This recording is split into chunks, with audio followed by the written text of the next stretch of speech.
It is hot as balls today, and I decided to wear the tightest t-shirt humanly possible.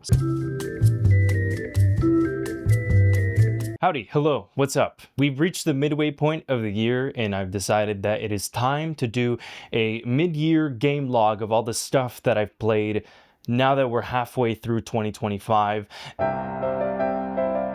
And there's going to be a lot more games that I want to talk about this time in comparison to the last bit, because I feel like a lot of the things that I played in those moments were like very big, large AAA games that consumed a lot of my time, mainly because of the interest of opening myself up to the idea of wanting to make more video essays about games. I've kind of just found myself exploring down the realm of trying out shorter, smaller, more experimental games that I wouldn't have done normally. For the longest time, like, I have never been able to understand the person who feels guilty about their Steam backlog. I know it's like a common thing that people just buy a bunch of stuff that they don't end up playing, and for the longest time, like for years, I just wasn't able to ever understand why that was an issue for people until this year. I think in 2025 I found myself being that guy who would see that there was a like Steam winter summer sale going on, and I see some piece of shit 4 GB thing was on sale for like 70 cents, and I was like, and now I'm that guy who just has like a massive catalog of stuff that I don't know if I'll ever touch. But that also might be a good thing. So we're going to talk about some of those. We're going to talk about some of the good stuff, the bad stuff. Always, like how I always do for these game logs or book logs or any of these stuff, you are always free to leave a comment below on anything that you think I should check out or that you think I would be interested in. The second channel is kind of like the only place where I really do actively look at the comments and try my best to like respond or check out whatever it is, the thing that you're talking about. A bunch of my book recommendations have come from people just randomly stopping by to like say that stuff, and I'm 100% open to the like game log experience. But let us talk about some great, strange, terrible, awesome, horrendous, horrible games that I played this year. First one being Mouthwashing. So Mouthwashing for me, I think, was a bit of a different experience from the way that I feel like it gets talked about online. It feels very much like a movie, and because of that, I think it's really, really impressive to me as a reminder of like what era of gaming that we're in, that it's really awesome to see that there's like such a grand and massive amount of support to more so experimental games where the game doesn't necessarily have to be about the gameplay, but more so like as an outlet to talk about very, very deep and dark subjects that are not really too comfortable to explore through other outlets. And so from that angle, I think I really, really found this a very impressive 2-hour experience for me to get through. For some reason, I'm just like addicted and obsessed with grain overlays. I find those to be really impressive, but that doesn't really translate that well over to video games. And so I think the substitute that you'll see often is like adding dithering.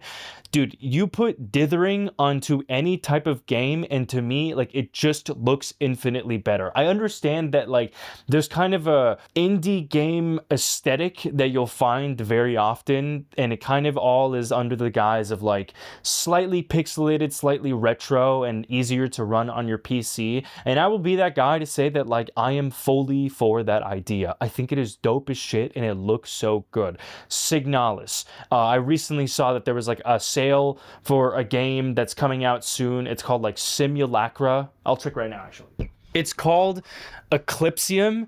I saw the trailer for that, and I know I've seen so many like early game announcements. There was that one that was like, what the fuck was it called? But it was like a medieval type of game that I think also had the similar aesthetic of like very retro, but also like very dark and uncomfortable. Just stuff that like you wouldn't see in earlier depictions of games, kind of modernized into a thing that you can play now on Steam.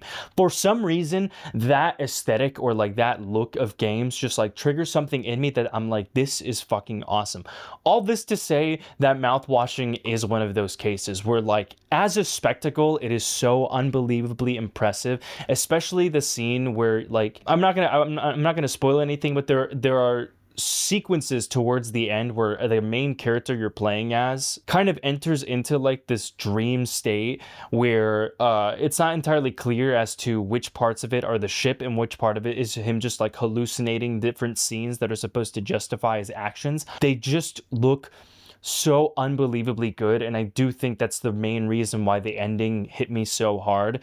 But with that being said, I think it was also one of those games that I think is so directly like not trying to be abstract about its message. I think a lot of it just has to do with like the consequences of meeting somebody who is incapable of taking responsibility for their own actions. And so when I see the reactions that people have had, it's very clear that like the discussion around mouthwashing mainly has to do with like people having a lot of like oh shit moments of either having worked with somebody who was like one of these characters or having a close friend who kind of demonstrated some of those really bad and toxic traits that you see in those people. I can't really say from my own personal life I had a moment like that while playing Mouthwashing, which I think became one of those reasons that I just wasn't so like magnetically obsessed with consuming this game. So I think from my POV, it was more so like that was a great fun spectacle of a game, and from like from a production standpoint, I find that to be super impressive. Let us move on to the next game.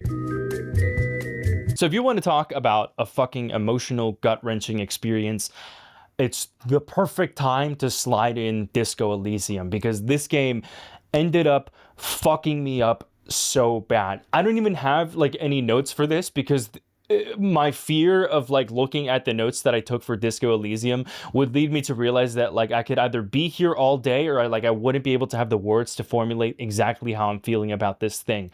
All to this to know that like I just, for some reason, like I have tried to play Disco Elysium like 2 or 3 other times before, and it just was not able to click for me. Mainly because I've never played like a light novel game before, or any type of game that basically was mostly putting an emphasis on interacting with other people. Like the main mechanic in Disco Elysium is just dialogue and choosing separate options that can lead you down like 30 different trees of relationships that you can have with other characters.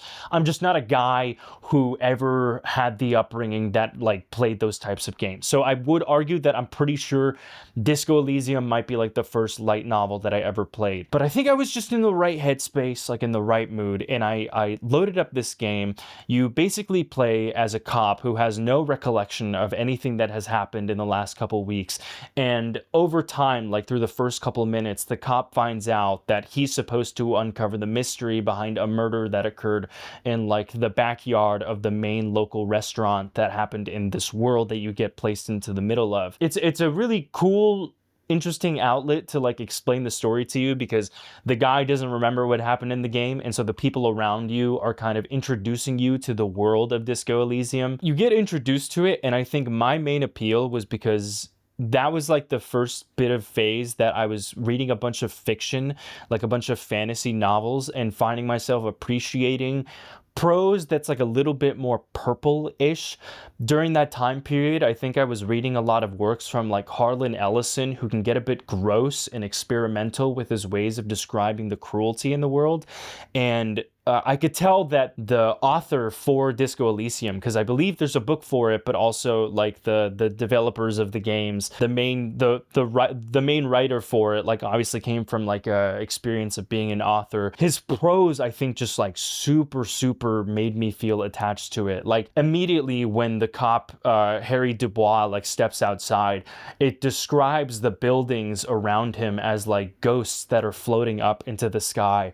And to me, I was just like, whoa. And I think at one point you meet Kuno, and he describes like as Harry is staring into Kuno's eyes, he describes it as like infinite black pools that like if you just look too far into it you might end up drowning, because Kuno, later on in the story, you find out he had like a very obviously fucked up upbringing.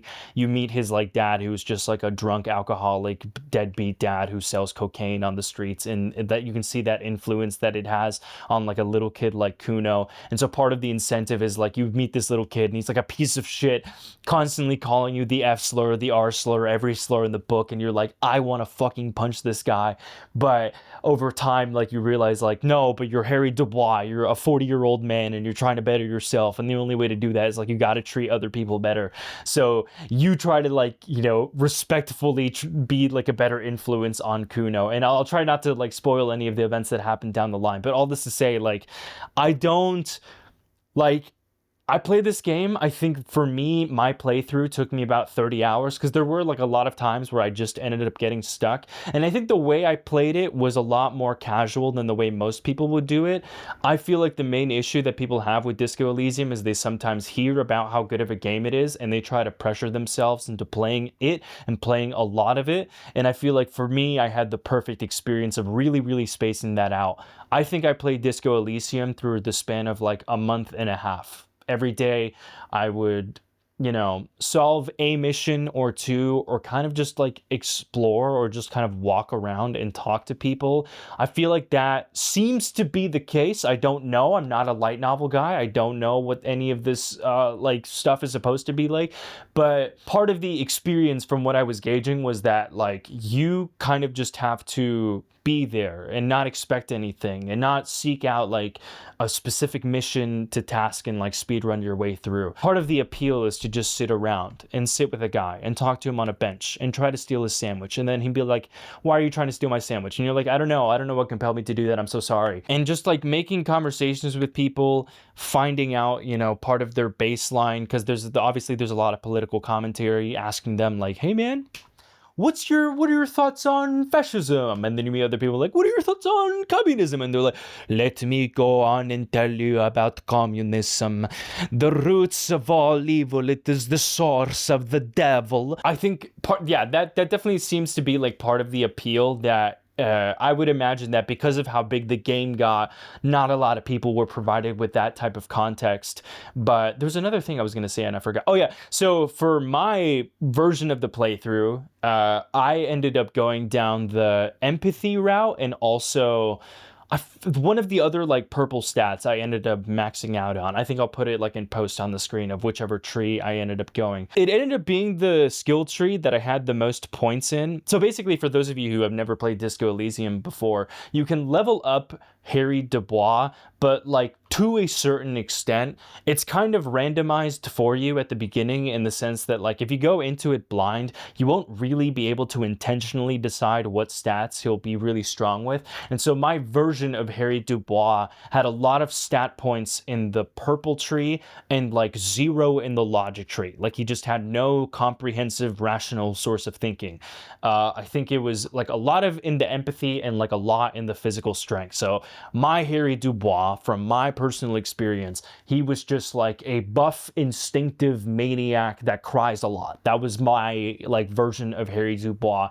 But I found myself leveling up the empathy tree a lot, because the higher level you give to each specific emotion that you have as you work as a detective, the different parts of Harry's brain that's able to pick up on certain things. So for example, if he thinks very logistically and you put a lot of points into that version of Harry will just notice a lot of details that most people wouldn't, because he's very observant and he would have like a lot of background knowledge on what specific things are happening around in the buildings, and also just like the way he's observing other people. And so because I was kind of picking that up in the first hour, I found myself being a lot more interested by what the empathy dialogue tree was saying, because it gave me more emotional insight on the people that I was meeting. So they would say something, and Harry's part of the brain that runs the empathy tree was observing people in a way of like, they're saying something, but your empathy tree saying like, there's something more going on. This person seems to be like very wounded by that last sentence that you said. So that was kind of what my run did. I'm sure if I ever wanted to replay it, I would obviously like pick something different, because yeah, like based on the clips that I've seen online on YouTube, like there were just like a lot of funny little dialogue trees that I ended up missing. And I think that's why like that's part of the appeal to like the replayability. Anyways, all this to say, I played the game. I cried a good amount when it ended. I cried a good amount just thinking about it. I still think about it honestly all the time, every single day, just because of how much it like messed me up and how much of a message it has of like, you just spent 35 hours playing with a guy who was at the absolute rock bottom. Like if you have ever ever thought that you are a person that has reached rock bottom, it is nowhere near as bad as it is for Harry fucking Dubois. Like, if every time you think a bad scenario happens and you think to yourself, what could possibly like make this worse? Harry has picked that for 40 years straight, and that is the circumstance that you're in, and the entire playthrough is like you attempting to somewhat just like grab a crumb of redemption for this guy, playing that and realizing that like you can kind of come to believe that like there is room for even a person like that. It's just such a like amazing, beautiful, compelling message. I understand that like the big thing or the big reason why people are talking about Disco Elysium is because of like the 25,000 lawsuits that are going on right now over who has possession over the rights of the Disco Elysium game. I will leave that for other YouTubers and video essayists who have covered hours upon hours of like way better and more concise information about that. But that shit sucks, and game development sounds really hard and brutal. So I'm glad we have a game like this without any of this drama that went on during the production, supposedly. Hopefully we can get something like this down the line in the future. Next game. So this next game that I played is called Shogun Showdown, and my sales pitch to why I think you should play it is just gonna be 2 words. Ninja chess. Shogun Showdown is chess, but with ninjas, and you play like a ninja. It's like the game's super hot, but as a ninja on a 2D chessboard. I don't know what compelled me to come across this game. I believe I was listening to one of the 10 podcasts I listened to, and the game was brought up. I decided to give it a go, and I cannot even like physically describe to you how badly addicted I got to it. Like, I just stopped doing things. Like, I seriously stopped just doing all things because of how obsessed I was with playing Shogun Showdown. I think at this point in time, I was making my Strange Depictions of Hell video, and pretty much my day-to-day revolved around eating breakfast, playing Shogun Showdown, working on the video, and in between the gaps of when I wanted to take a break, and during those breaks I would either like do literally anything else with my time, go see friends, go to the gym, I would just play Shogun Showdown. So my body physically became like a vessel to either edit a video or just play Shogun Showdown. Those were the only 2 things I fucking cared about. I think I gained like 5 to 10 pounds during that 2-month period. All this to say, it is such an unbelievably well done game. Basically, the way it works is that your character is playing on a like 2D space that can traverse like back and forth, and as you level up, it treats it like a roguelike where you unlock different attacks and abilities that are cards, and you can preload those sequences so that way when the other enemy ninjas are around you, you can preload the movements that kill them without causing you any damage. And I think my main reason for becoming so addicted to this game was because of how rewarding it is to be better at this game. I'm at a point now where like I've done all the challenges that are available on Shogun Showdown. I think I have 50 hours or so in total.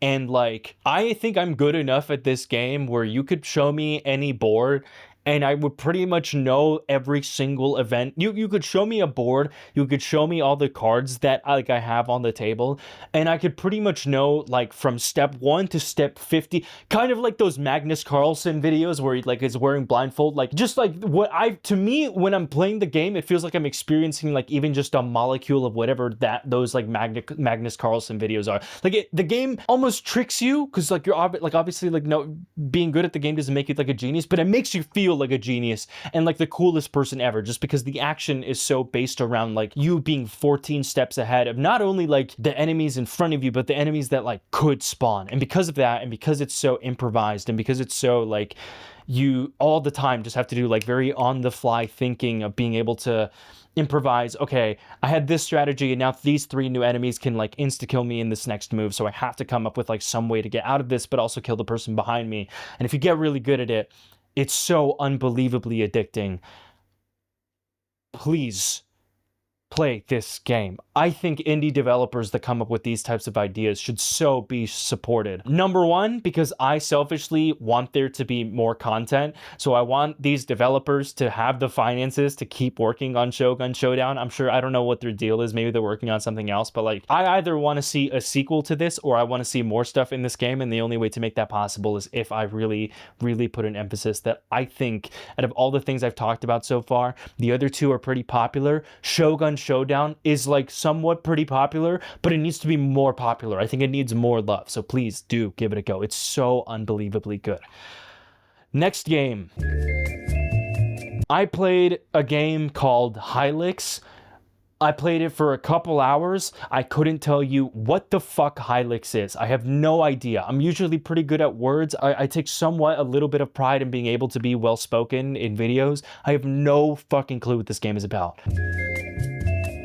Okay, so the next game is going to be UFO 50, and I think this will lead me to be the 50th person who is going to tell you how absolutely amazing this game is. For those of you who have been living under a gaming rock, UFO 50 is basically a game that pretends that you're in a world where you have discovered these like 50 hidden old retro cartridges, and the entire premise is that like you get to play 50 games inside of one game. No matter what types of games you're into, no matter what background you're coming from or how much experience you have in like specific genres of gaming, you're gonna find at least like 3 to 5 games in here that you could play for literally up to like 50 to 100 hours. Like that's what ended up happening to me. The game that I ended up finding was Bushido Ball, which is basically just like ninja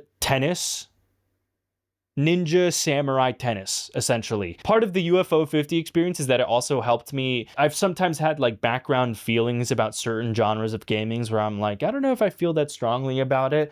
And playing UFO 50 made me realize a lot like, oh, I really, really love these types of genres.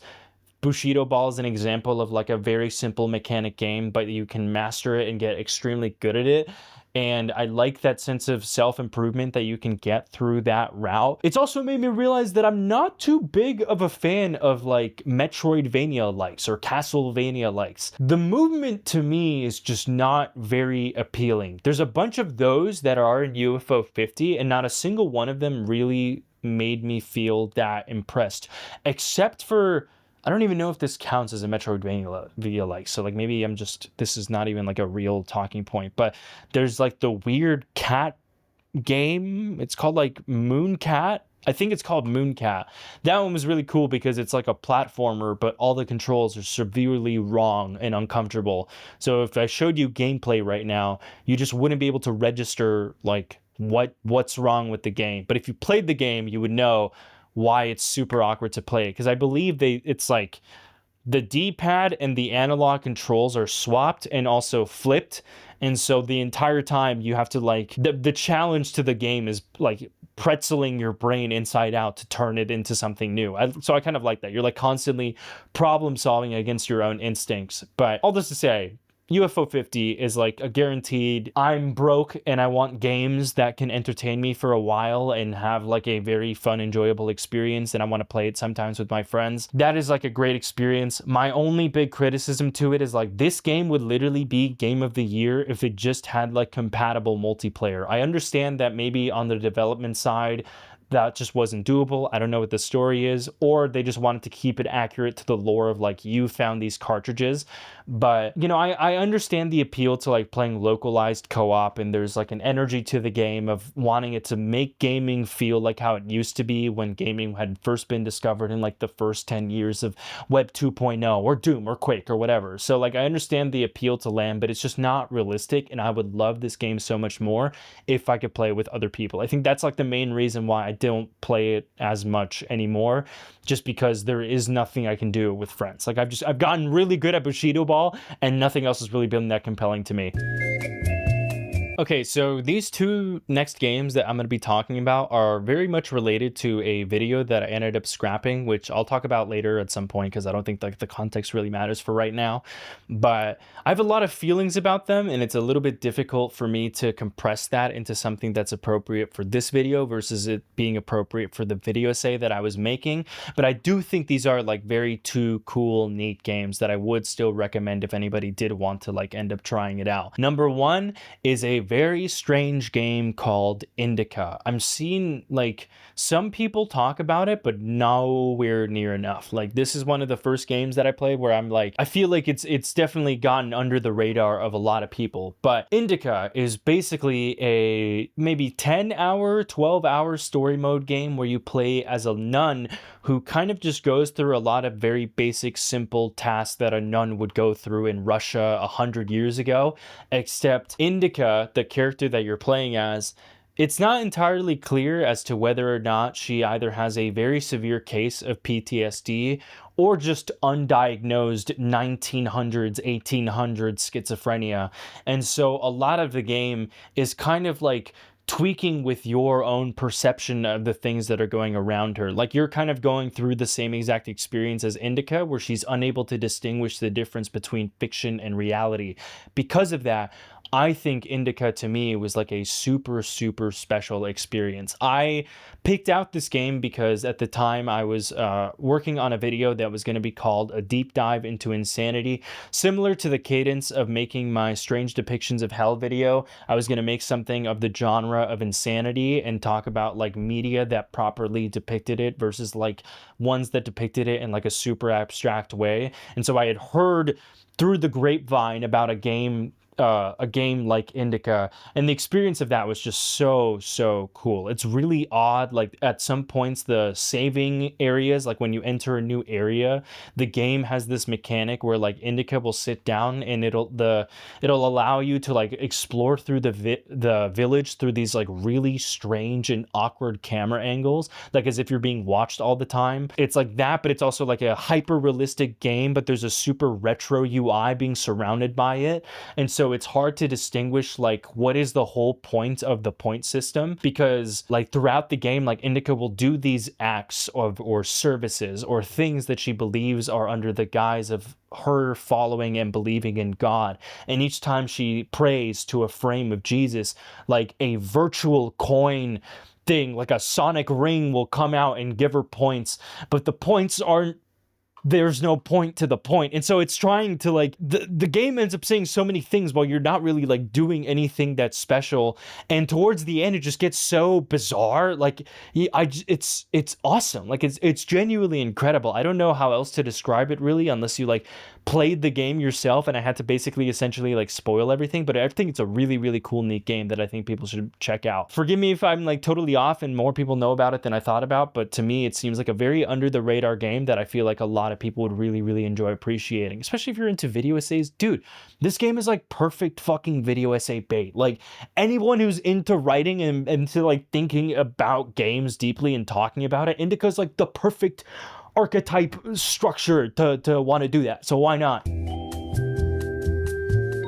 So then this leads me to the second game, which was Post Void. And so that was another game that I wanted to talk about in the Insanity video, but I think the section that I wrote for that was honestly just like not really anything worthwhile. But Post Void is like a super simple, quick, crazy, intense roguelike where you play as just a random guy, and it's just visual insanity the entire time as you play, and you level up your gun, and it's basically like Adrenaline the game, or Adrenaline the roguelike. It's an FPS, it's super high intensity, and it's very rewarding if you get very good at it, because I think I first initially, the whole point of why I mentioned it in the video, wanted to mention it in the video, was because my experience with it was like I was just so overwhelmed in the first hour, but then after you play it for an hour, the mindset kind of becomes like, maybe I need to stop going against the grain of what this game is trying to be, and you stop trying to make sense of the things around you, and you kind of just go along with the chaos. And once you change, like once for me, when I flipped that switch of trying to approach the game in that way, I ended up doing so much better. Like I was stuck in stage 1 for like forever, and I believe there's like 9 stages or something around there to be able to get through all of them. Once I've like switched the mindset on that, the stages, the game got like infinitely easier, and I thought that was a really cool experience to be able to have with a video game. But this is all to say, like, yeah, that's like 2 small sections of a really big video that I was working on between the months of May and June. And then by the end of June, I made an announcement on the Patreon, which I'm pretty sure I'm wearing the same shirt as well in that post, which is funny, but it's not funny. I don't know why I said that was funny. Yeah, I made a post basically saying that like I ended up scrapping that mainly because I've gone into plenty of details. I even put like a sneak peek of the, not a sneak peek, but I put like a rough cut of the video onto the Patreon. So if you want more context on that, then there's like plenty of that on the Patreon.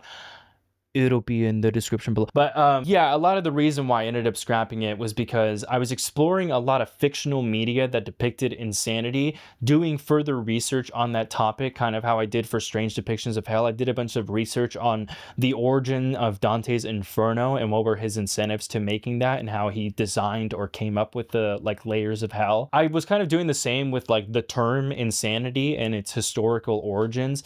Through doing research about that, you kind of find out that insanity is deeply, it's one-to-one associated with like early perception of mental illnesses. And you know, by the time that it was like the 1800s, basically anybody who had PTSD or schizophrenia or bipolar disorder, there was no terminology for that, so people just called them insane. Like, it was believed at the time that these people were like sinners in a past life paying consequence for their karma, or these are people who like clearly did something wrong, and so their brains had like some type of evil spirits that lie deep within their mindset. It wasn't until like the 1900s that we figured a lot of this stuff out, and so I ended up like finding myself super fascinated by that and trying to find a line between stuff that happens like in the real world, like to this day, how do we perceive schizophrenia versus how do we perceive insanity, and do people try to like draw the line between those two things? That as a concept is super fascinating. I was kind of like obsessed with that for months,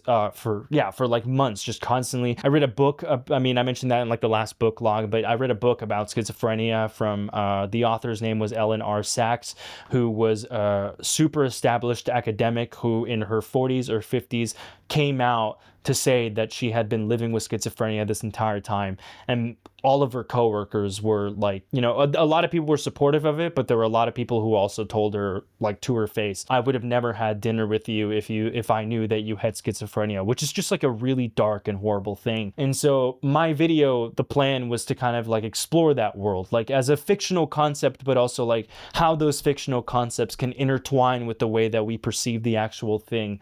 It ended up just being like a perfect example of scope creep, where it started off as something small. I just wanted to explore fictional insanity media, and it just got bigger and bigger and worse and worse and more and more. And after a while, I was like, I am not equipped to explore something like that, nor am I in the situation to be able to come with another like Takehiko Inoue effect video where I spend so many months doing it. So I just scrapped it all together for now. Like, I watched back the video. It was about an hour, 10 minutes, and I was like, this is a bit of a nothing burger. And if I posted this, it would just be kind of like poisoning the well of information that like people talking about insanity, like it's a really quirky thing that you give to like the Joker, and that's it. And so I figured like I'll set this aside for some other time where I'm a better writer, I'm in less of a fucking financial crisis like I am right now, and I'm just ready to really be able to tackle like a big project like that. So instead I decided to make the Blue Lock video, just something that like for me was just like a lot more fun, and there's less friction in being able to write that. This is a video about gaming, so we're going to talk about the next game.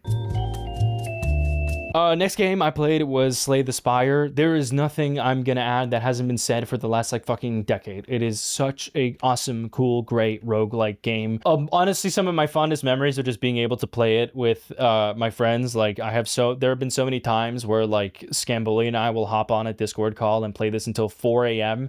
and It'll literally just consist of maybe like 2 hours straight of just like incoherent rumbling over nothing. Like the game is just it's so fast paced, and so much of your thinking side has to be activated to be able to do it, that like none of it was left for conversation. So we're just staring at our screens, mumbling and jumbling just memes and accents, and like speaking to each other in like French, Turkish gibberish for 2 hours, while just like placing cards onto a screen that's doing infinity damage, and then the bosses we're fighting are also dealing infinity damage, but your character's just like blah blah blah blah blah blah blah. Great game. I'm not going to be the guy to like put good words about Slay the Spire. If you have heard of it, you should just go play it. The next game I played was something that I saw from a Rasputin. I don't know if it's I think it's Rasputin. Rasputin has a second channel where he like posts game logs of all the stuff that he had played during that month period. It kind of was like a huge inspiration for me wanting to make videos like this, but more so like me talking to a camera, because I want this second channel to not be something that I have to put a lot of like effort into to be able to edit, because the main channel already takes up like so much mental real estate of having to be able to get those done. In one of those videos, he talked about a game called Children of the Sun, where you essentially play as a bullet. It's like a bullet in Super Hot, where you play as this like sniper who looks like is like a masked, painted crazy person. And each game kind of has like a level design of that bullet is supposed to ricochet off into other people. And so the concept of it sounded really cool. I think when I saw it in the Rasputin game video, also forgive me if I'm mispronouncing the name. Yeah, it sounded like a very cool mechanic. I tried out the game. I played it for maybe like 5 to 6 levels, like decently far, maybe like 2 or 3 hours of it.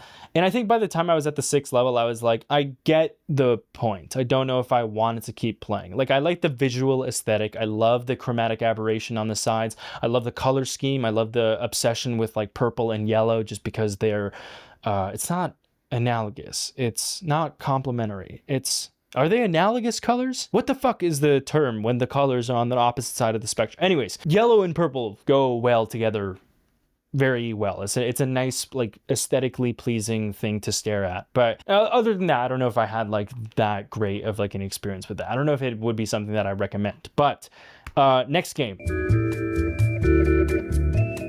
The next game I'm going to talk about is going to be Exit 8, and this was also going to be in the video about Insanity. I'm not going to give any more context to that because everything else has already been explained, but I do think Exit 8 is like the prime example of a really, really awesome way to experience like the loose, vague idea of not being able to distinguish the difference between fiction and reality, because the whole premise of Exit 8, super simple, like fucking 2 GB download, and it's wildly simple but a really, really awesome premise, where you basically play as a guy that's exiting the terminal out of a metro station. The rules are basically like this: if everything looks normal, you just pass through the hallway and pretend like nothing is ever happening.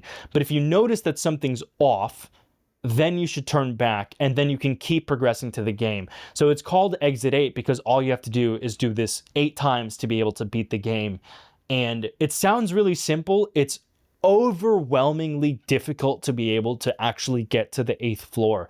Mainly because sometimes like the game will just give you very obvious anomalies, like the guy will just not move, or there'll just be like a totally like 2 different people, or a massive puddle of water will just come like filling up the room. Like, these are like the obvious cases, but the ones that like tweak you the fuck out are the super, super subtle ones. Like, there will just be points where like if you look at the reflection of the ceiling, there will be like fog, and the fog, if you look at it closely, is in the shape of a skull, and that wouldn't be like within the bounds of reality. So then you like turn back. But even that is not really the part that makes it difficult. It's the fact that like there were so many times where I was passing through the hallways and I was just like doubting myself. Like I everything looked normal to me, but I'm like, it can't be normal. Like I would just turn back, and what made it worse is like I would turn back and then I would be right about it. Like I would turn back and be like, I can't see an anomaly, but there has to be one. Like I just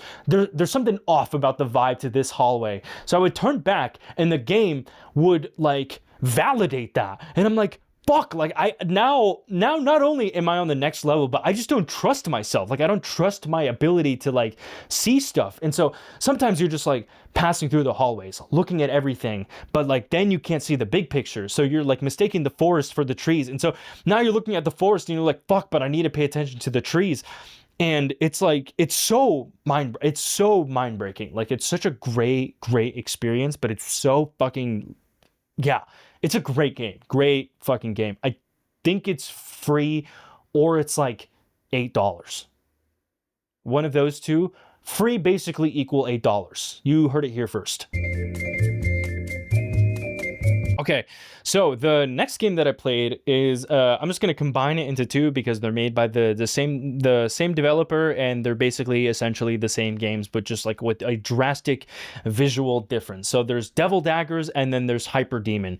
Devil Daggers is a game that I saw kind of be really popular on Twitch in the FPS scene, because I used to be really big into playing like a lot of different various FPS games, and I was seeing that like pro players in their downtime would play Devil Daggers, and I just thought that was like a very cool, like appealing looking game. I never knew how fucking incredibly complicated it is to actually be good at the game, because what you see might seem like it's like a Quake / Crunker-esque game where you're supposed to be able to have like very precise aim to be able to move forward. It's like way more complex than that. It's like astrophysics level zombie farming game, and so that on its own is super crazy.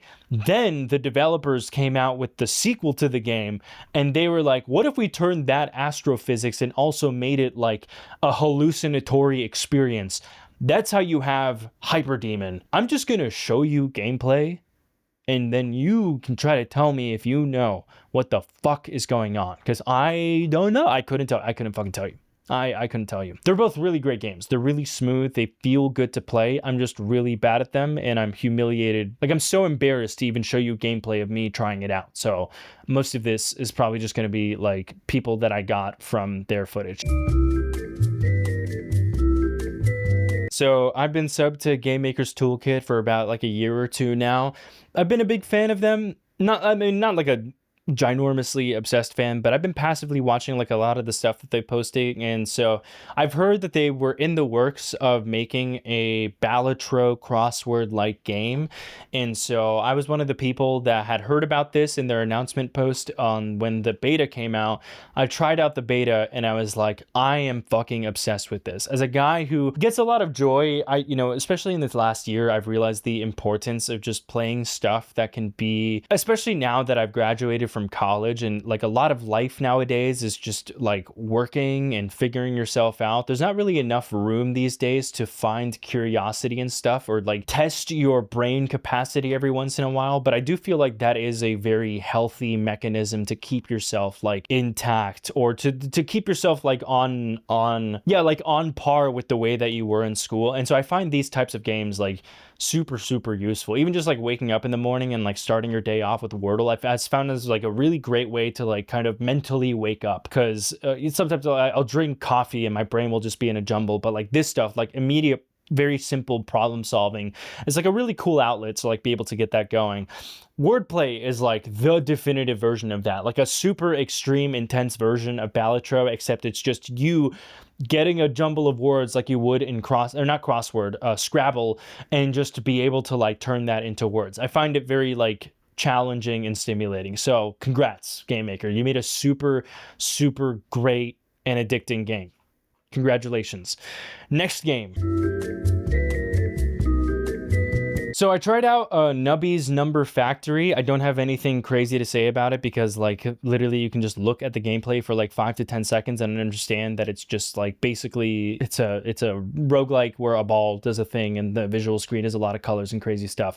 It's cool. I like the aesthetic. I really enjoy the like early 2000s weird Jimmy Neutron-esque type of look to it. Part of that game honestly kind of like inspired me to either want to make a video about or do a section in a video essay about veg mode games. And I do not mean that as an insult. I just kind of mean that as in like, these are types of games where like I find myself playing them a lot because everything else in life can sometimes be very stressful. And so I don't have the time to like want to consume something that is very dense in its story, or to be able to focus on it, I can't be on call with somebody. I have to like just pay attention to one single monitor and give it my fullest attention. Sometimes I don't find myself being in a state of life where I really want to do that. And so games like Nubby's Number Factory are a really great, awesome outlet for that.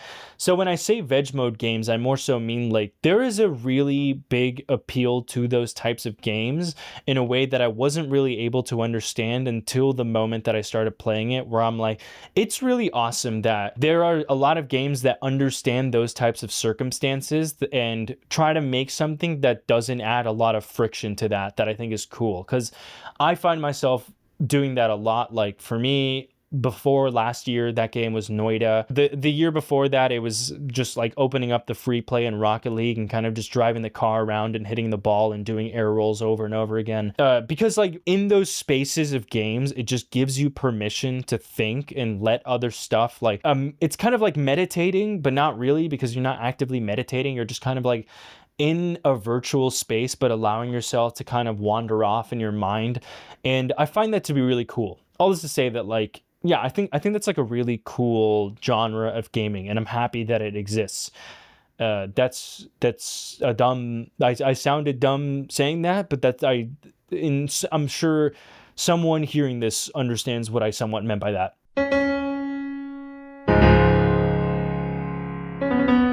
But anywho, we are on the last game, and the game that I think some people had their mouthwashing to them. That was like a big game that had an impact on them.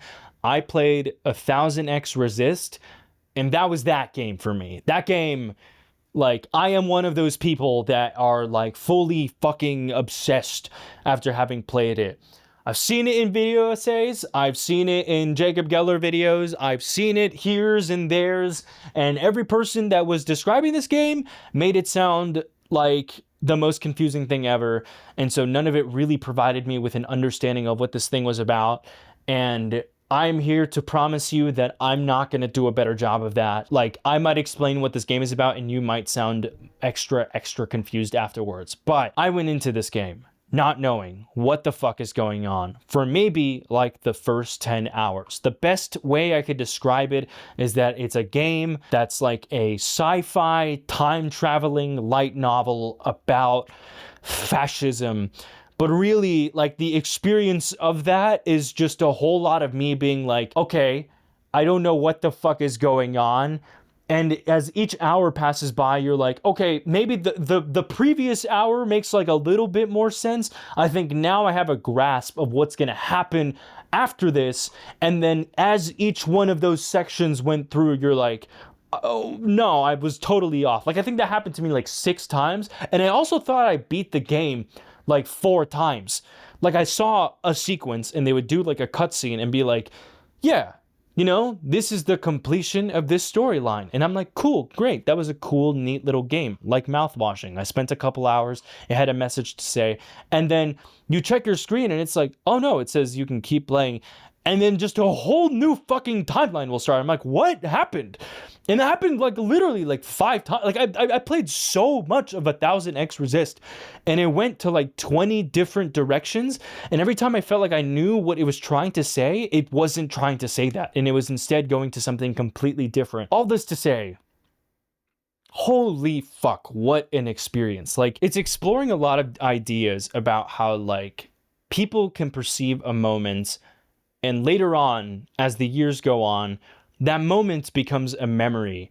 And sometimes that memory isn't the actual thing of what happened. It was like a perception of that moment. And that future person will present these memories sometimes as it's like either as misinformation, or it can be used as a message for a thing that it wasn't intended for. And it's very much willing to explore almost like politically and existentially the impact that can have on all of humanity. Like, we as people follow a set of rules and structure that made sense at a certain point because of those memories, we decided like from then on, that was a bad moment and we're going to change that and we're going to fix this to prevent these bad things from happening. And the game is kind of like almost placing you through a timeline of that process repeating over and over again. And it's hard for me to really say much other than that without like spoiling it, but it's so... Yeah, it has a lot to do with just like memory. And the first way that I found out about it was through Jacob Geller's video essay called Nothing Ever Stops Existing, because 1000x Resist is almost like the traces of what human beings have done either in protest of politics or in their like interpersonal relationships. And those memories never really go away. Those moments never really go away to like define us, but there are actions that can be done that can sometimes accidentally be cyclical, but they can also be like totally not following that cycle, which is the intent of why you're playing that game, is you are the person that's trying to like break through this like order of operations that keeps happening between people whenever they do try to like take control over some type of thing, so that way you set yourself off and you don't set off like another world war. Hearing what I just said back, that felt like a Wu-Tang generator of words that just probably did not make any sense, but incredible game. Like, it's so hard to talk about the game, but it is like a really great, awesome game.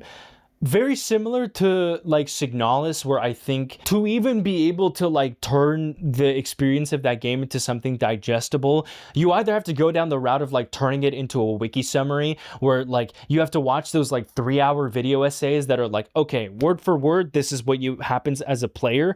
But it's not really useful to look at that, because like the point of the game is to like extract those moments and turn it into like a big massive like take those motifs and turn it into like an actual theme that it's trying to go for.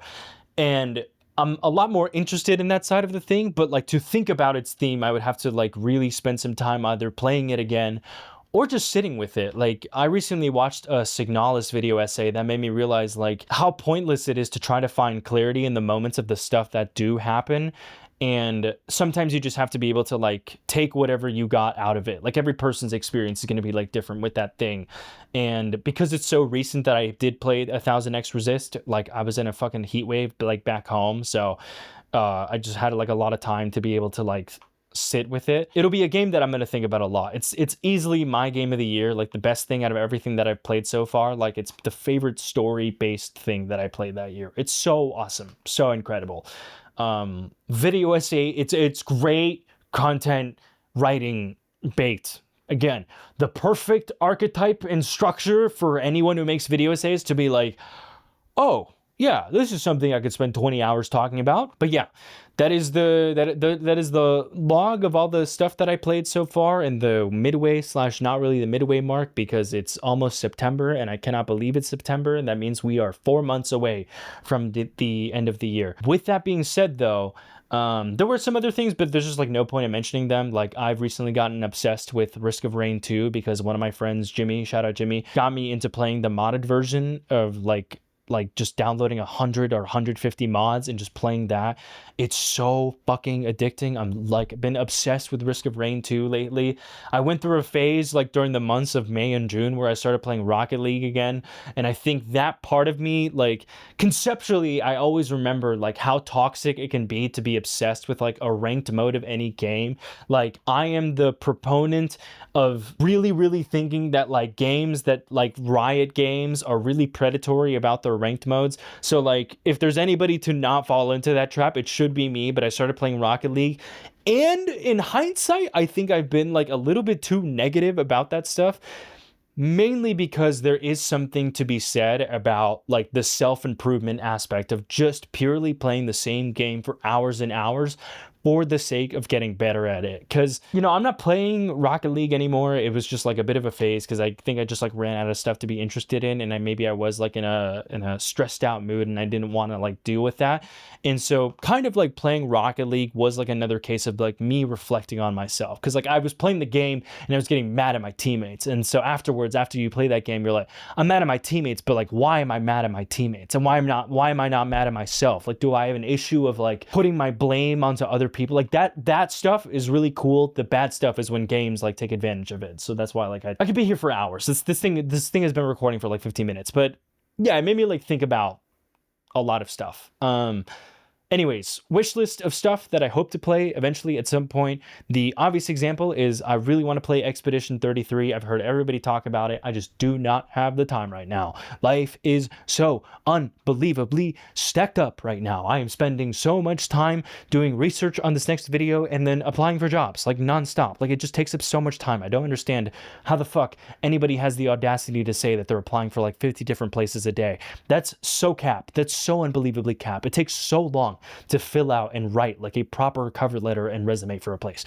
But yeah, feel free to recommend me stuff, anything that you think I think would happen to think is cool. And I said think there like 8 times, but recommend me stuff, recommend me games, recommend me books. I might check it out, I might not. Don't take it personally. I do hate you, and I want you to know that if I don't play that game, I personally wish bad things upon you. Anyways, I'm gonna peace out, and I'll be back, hopefully, I'm pretty sure, with a Red Rising video after this. So stick around for that. And if you want to see the scrapped video that's on Patreon about Insanity, that got posted recently at the time of recording this a day ago. So it's out now. It's 35 minutes long, and the entire thing is 55 minutes long of me just reflecting some of the reasons why I would decide to scrap a video from the main channel. But yes, bye-bye.